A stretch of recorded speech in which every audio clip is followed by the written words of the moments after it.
જેમ ઝેરના પારખા ના હોય એમ દેવનાય પારખા ના હોય બાપ, દેવનાય પારખા ના હોય.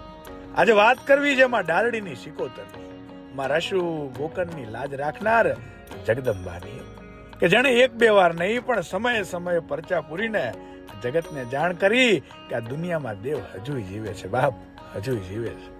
કચ્છના નલિયામાં જગા અને જામા નામે બે ભાઈઓના રડલાની બીમારી ઠીક કરી સારી કિંમતે વેચાયા અને એમની અરજીથી 9 મહિને રસુ ખટાણીને દેવ જેવો ગોકર્ણ નામે દીકરો આપ્યો.